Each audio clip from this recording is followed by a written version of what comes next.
birthday, sweetheart. Ako pala si Danny. Taga saan ka po? Antipolo Rizal. Pero nasa Mindanao ako. Saan sa Mindanao? Takurong. Sultan Kudarat. Ano ginagawa mo dyan, sir? Antipolo ka? Trabaho. Oo. Bali hanggang December pa kami. Company driver. Magkalapit lang pala tayo. Mindanao din ako. Saan? Hindi ka General Santos City. Kabisado ako. Kabisado ako sa Tacorong. Papunta Isulan. Palagi ako nakapunta dyan kasi may meet up sa negosyo ko noon. Okay. Hanggang December na kami rito. Hindi pwede sabihin yung ginagawa eh. Hindi pwede sabihin yung ginagawa. Ano siya? Bawal daw. Confidential. Bawal. Illegal ba siya? Bawal. Illegal? Hindi. Basta illegal yan. Bawal lang. Hindi, bawal sabihin. Sabi dito eh. Bawal sabihin. Advertising. Okay lang yun. Hindi naman ako investigador. Bawal. Ilan taon na po kayo? 50. Ganoon din ako. 1975. Ano pangalan mo po? Jerry. Jerry. Sorry. No.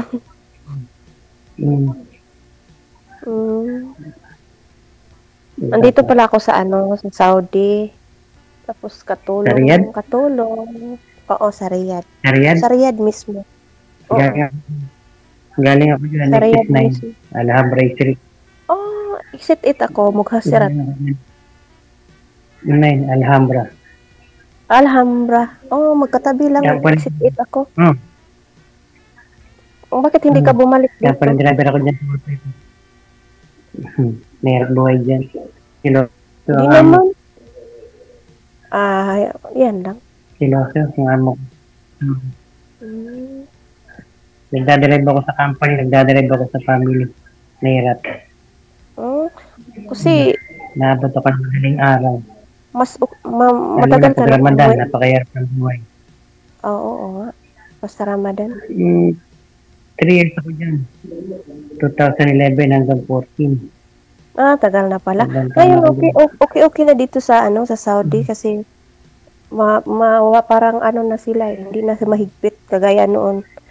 2011, 2014 hanggang 2018 nahigpit. Ngayon hindi na. Hindi na mahigpit, hindi na ang iba nakapag-abaya. Pwede nang lumabas, hindi na mag-abaya. At saka marami na mga bar dito. Mga Pilipino ang mga may-ari. Kabisado ko lugar dyan, hanggang Bata. Bata, hindi ko pa yan napuntahan. Pwede lumabas eh. Kabisado ko lugar dyan. Oo nga, kasi driver ka eh. Kasi ang palitan ngayon dito, maganda na dito. Magbakasyon ako ng December. 2 months ako bakasyon. Tagal na ako dito, apat na taon.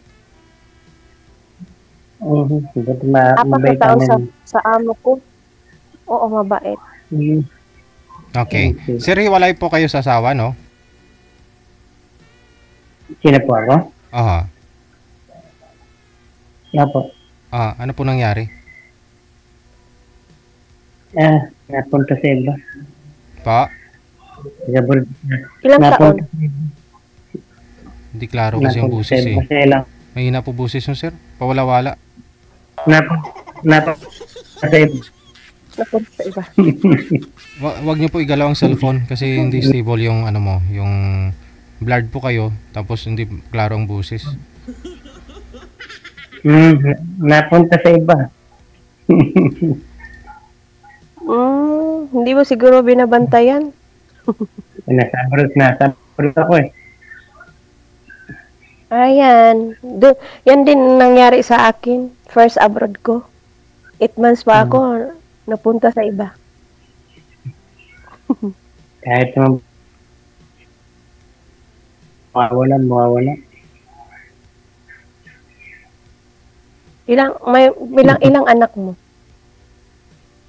5. May asawa na lahat. Sa akin 2. Lalaki lahat. Nag-asawa ko ulit. Nag-asawa ko pangalawa.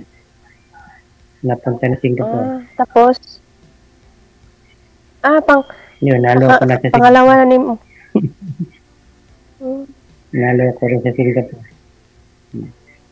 Karoon na din ang asawa. May asawa pala. 7 years. Nagkaroon din ang asawa. Happy ka, sir. Hindi ka yung busis mo ano. Okay na? Okay. Kayo?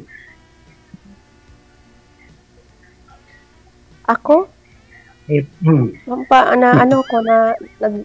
Hiwalay kami sa asawa ko nung nagpunta ako ng Malaysia, first abroad ko. 8 months pa ako, naghanap na siya ng iba. Tapos hindi na ako umuwi sa kanya.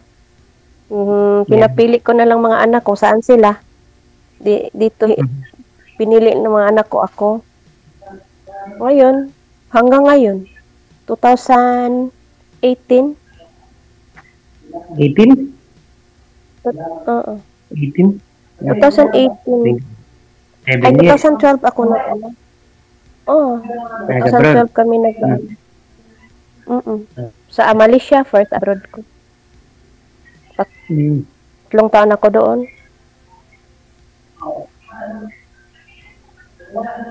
Yan. Hindi nakapaghintay.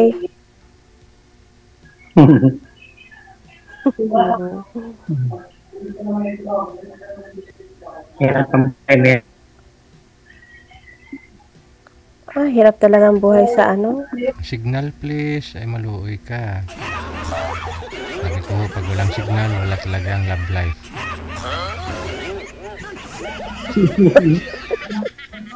Ano? Buti lang walang wala na akong masabi. Ikaw, ilang taon ka nahiwalay? 3. Tatlo?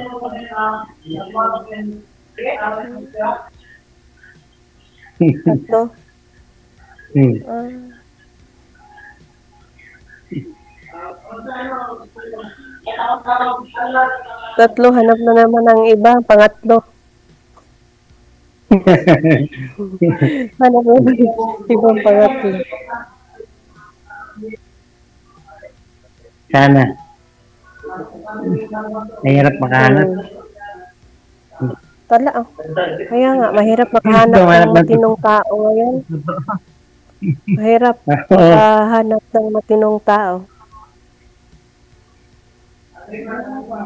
Damang kadalasan mga manluloko, scammer.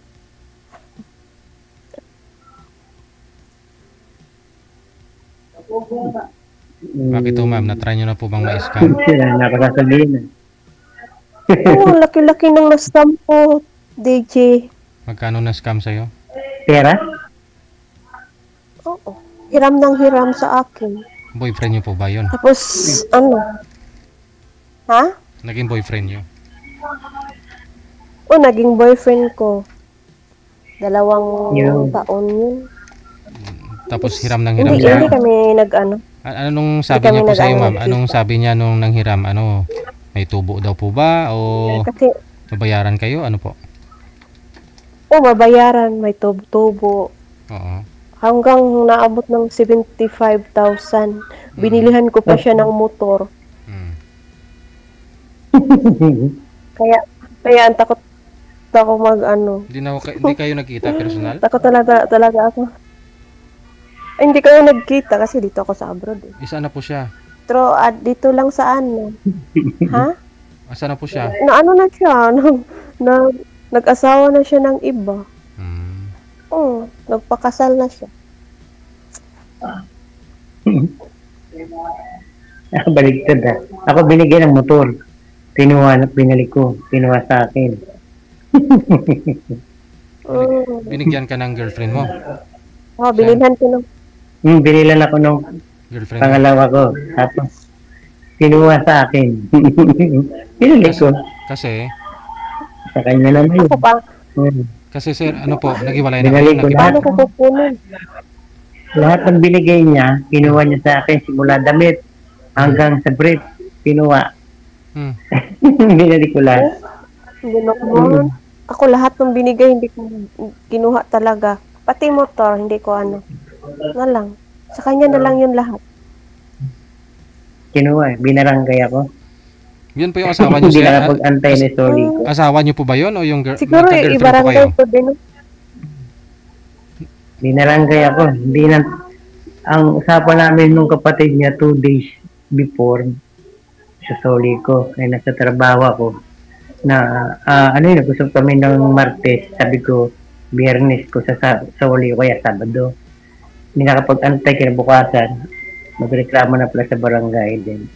Pinuntahan ako, tama-tama, wala na akong pasok Martes. Mag-holiday yata yun. Pinuntahan ako ng barangay, ng pulis. Sinuli ko. Lahat. Girlfriend niyo po yun, sir? O yung ex-wife mo?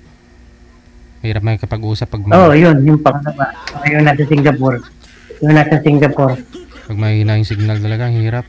Kasi mga bingi.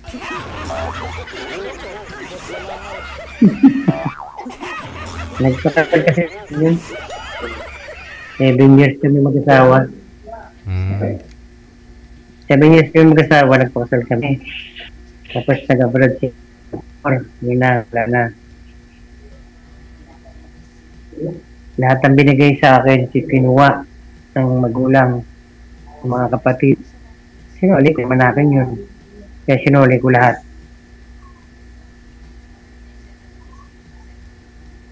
Pero kasal kayo, ha?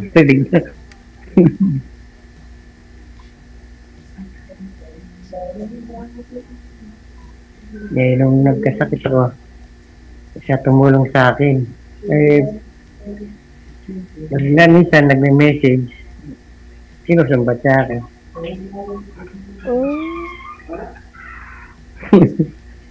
Ako, binablock ko na lang, baka magpaano pa sa akin. Makadagdag pa.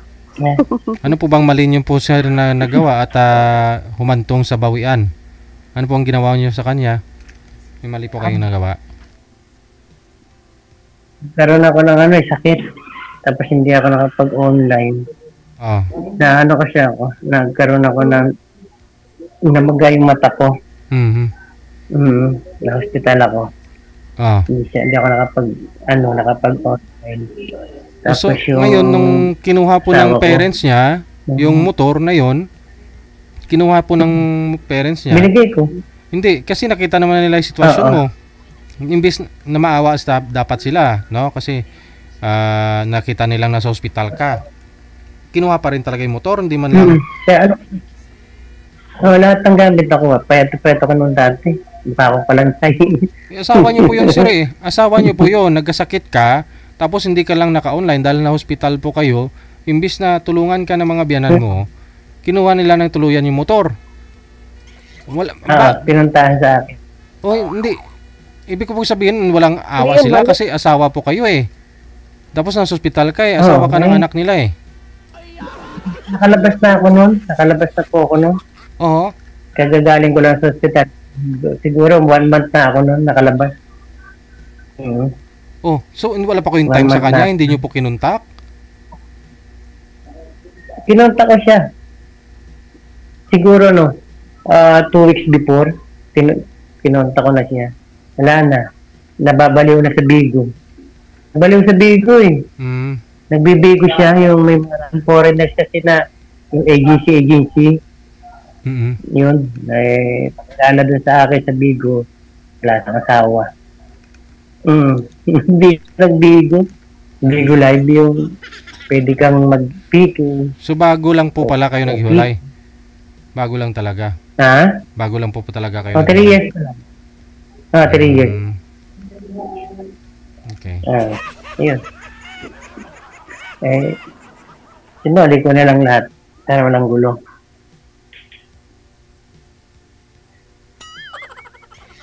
Tagani yung tiya. Gimba. Asawa mo. May karapatan ka. No? Kasi asawa mo, diba? May Hindi right na, ka. Kasi, sakit lang sa uli. Pag hindi akin, hindi ayaw na rin. Kaya ko naman magtrabaho. Nakabili ako ng motor. Sarili. Ganda ng trabaho ko. Hindi maganda yung samahan ninyong dalawa. Kung ganun, no? Kasi, maganda kasi, 7 years kami. Then, nag-abroad lang, nawala na eh. Kapag siyota kasi ng foreigner. Tapos, nabasa ko sa chat, magkikita sila September yun eh. Kaya pupunta po sa Singapore 2 weeks dun mag-stay. Tapos yun nga, pinakilala sa mga kapatid sa magulang. Yun, wala na. Siyempre, hindi naman sila nagkita. Akala niya siguro mayaman yung foreigner. Mayaman daw yung foreigner, hindi naman pala mayaman. Scammer pala. Na-scam lang siya. Yun lang. Ako na-scam din ako sa foreigner, 40,000. Ang daming scam na scam.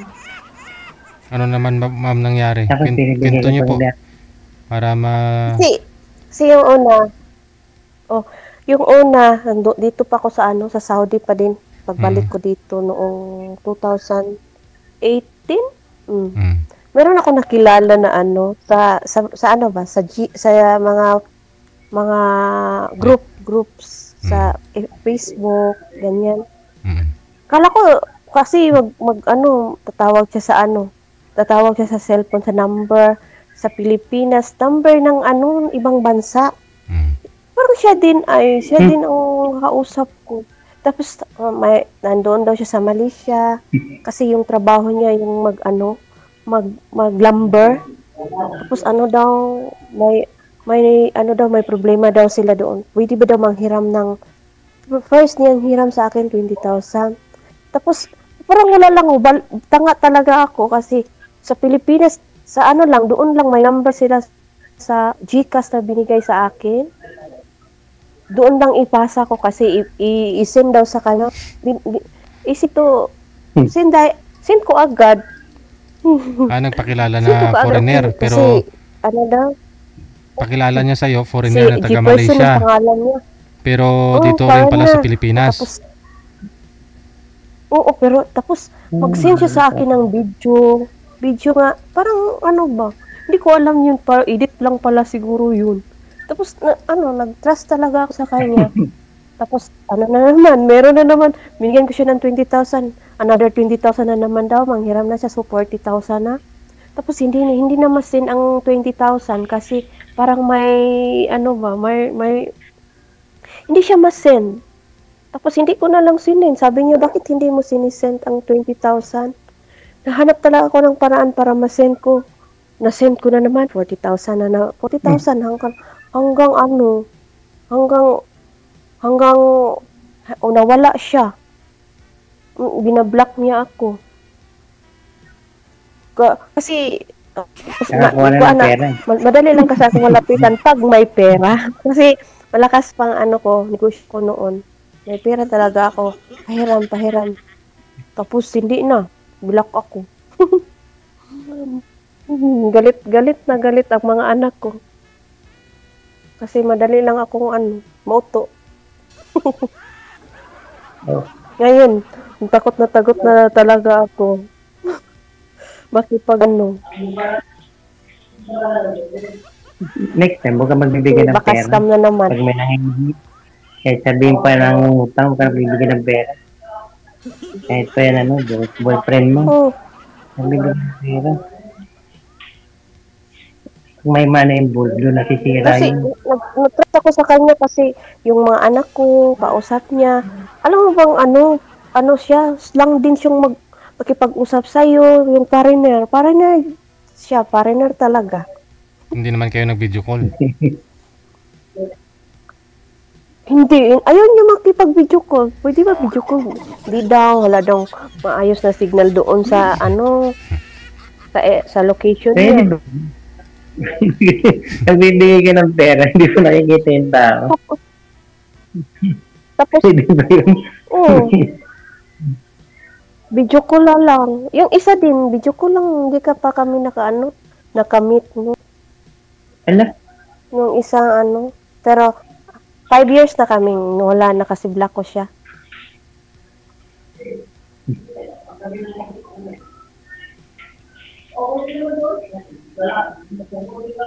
Daming perang na nawala. meron po kayong Facebook? Oh, meron akong Facebook. Yeah.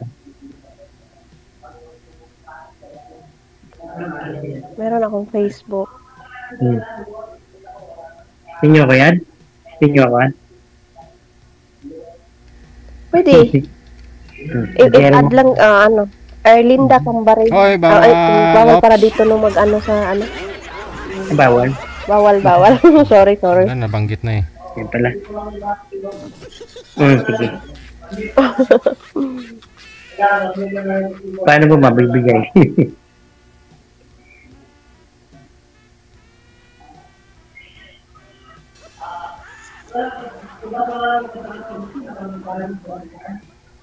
Paano may bigay, Deji? My God. Sabi niya, paano daw mabigay? Instruction na po kayo ng manager kanina. Nakikinig mo ba kayo? Hindi. Hindi na. Opo, meron doon.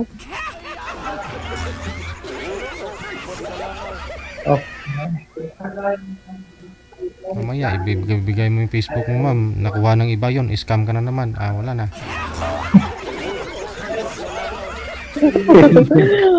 Scam. Kukonsensyahin pa ho kami dito. Hindi na ako magpa-scam ngayon.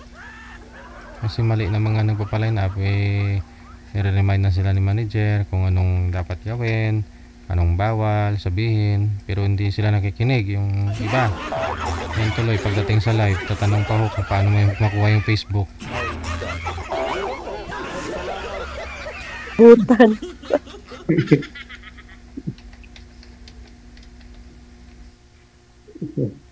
Okay na.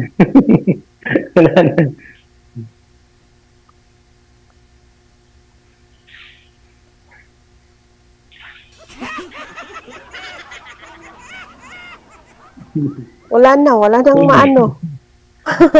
Walang masabi. Wala nang masabi. Naubos sa scam.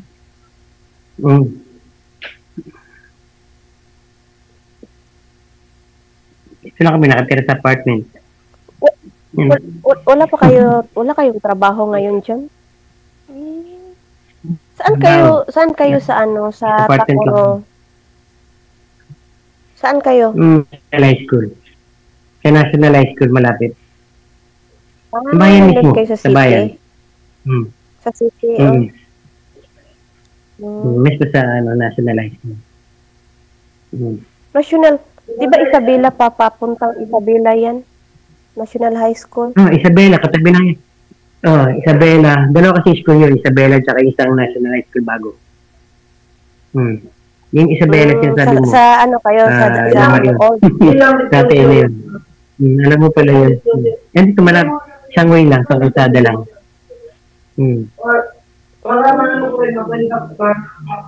Alam ko dyan kasi talaga ako napunta dyan.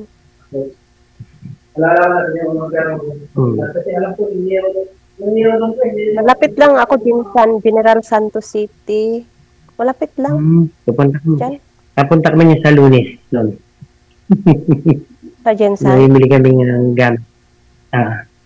Sa aircon, bibili ko ng gamit.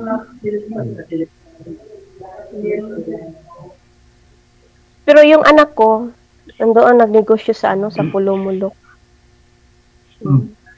Gumagawa kasi kami ng ano, nationwide sa Pilipinas ng restaurant, ganyan. McDo. Nationwide. Buong Pilipinas. So, stable na trabaho mo dyan eh. Basta Dali. ayusin mo lang trabaho. Magtatagal. Magtatagal. December. Madali na. 4 months lang ng kontrata. Matatapos na. Galing akong lawag. Tapos, Last week, galing ako Lawag City. Tapos Lawag another City, location na last naman. Last month naman, galing ako ng Mandawi, tsaka sa Danao. Mobilan lang kayo. Napunta rin akong Tacloban. Mobilan lang kayo. Papuntang Cebu, papuntang ano. Galing Ormoc. Sa akin lang.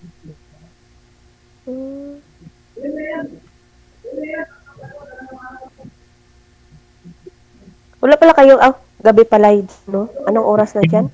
Ha? Alas 4 dito. Gabi. Ano na siya? Alas 7 dyan? 9 o 8. Alas 9-8. Alas 8? Alas 9. Alas 6, alas 4 9 dito. o'clock. Alas 4 dito.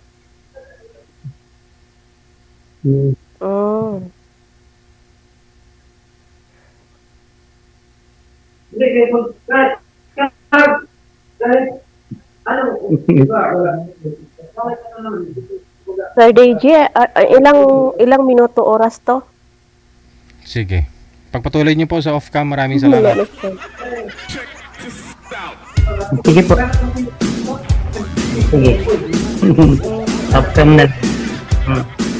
Oras natin, 9:09 na ng gabi oras dito sa Pilipinas.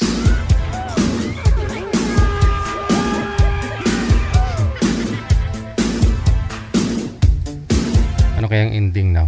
Sa tingin niyo po, magkasundo po kayo silang dalawa. Hindi na natin pwedeng